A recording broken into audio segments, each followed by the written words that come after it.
Hello ladies and gentlemen, welcome back to Uncle Matt's Cookery Lessons, a trip to Spain for Gazpacho.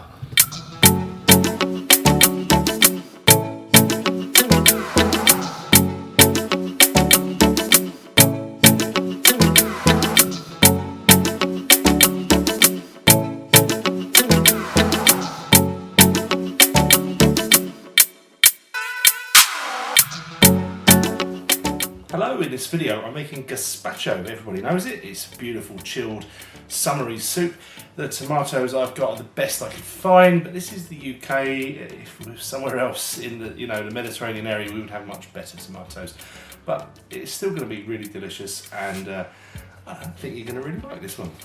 Alright, a soup that has garlic. I thought, let's try this technique I keep seeing, especially on TikTok. You put your garlic cloves in a container jar and you shake them about rapidly and the skin magically comes off. Now let's see.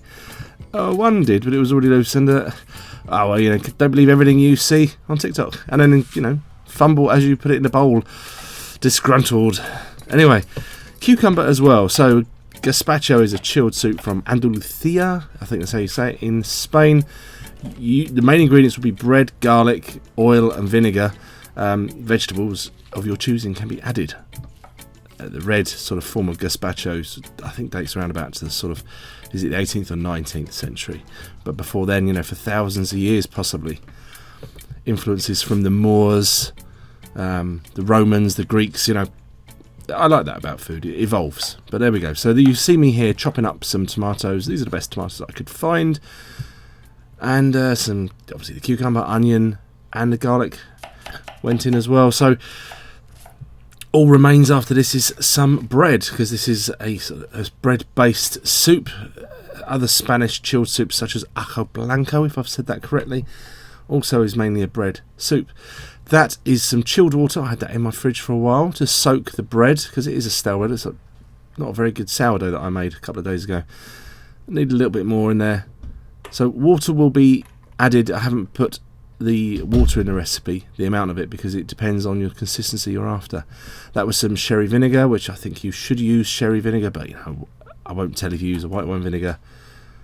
Olive oil and some ice to help keep this thing chilled, because if you're using a blender like this, it has a tendency to heat up what it's blending, and this is all raw ingredients. We don't want it getting warm, so ice is a good technique. There we go. It wasn't quite smooth enough, so a couple more ice cubes go in. You can hear them grinding up, but there we go. So we've maintained a nice chilled soup.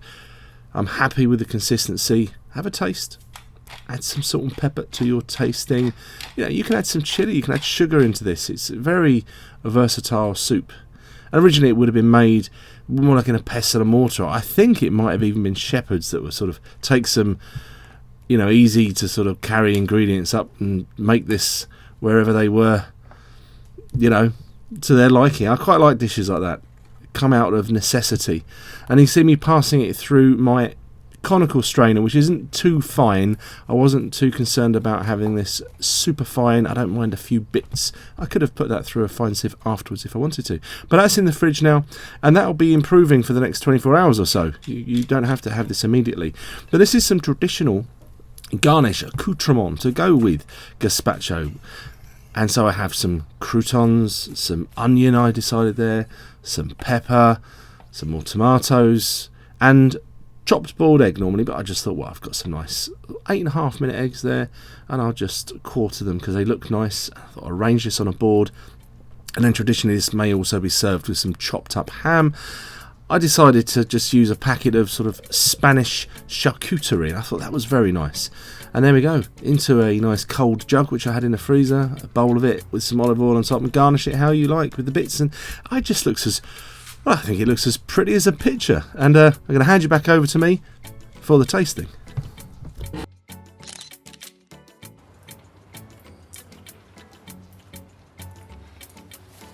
It just sings of the summer. It's so fresh, and it's not a tomato soup. It's a bread and onion and olive oil and vinegar and vegetable soup. So it is absolutely gorgeous, and I've never had gazpacho like this before with this whole accompaniment, and I can just imagine that you put that out on the table outside on a warm summer's day, and everyone's just going to be really happy. So anyway, I hope you give making your own gazpacho a try, and catch you in the next video coming really soon.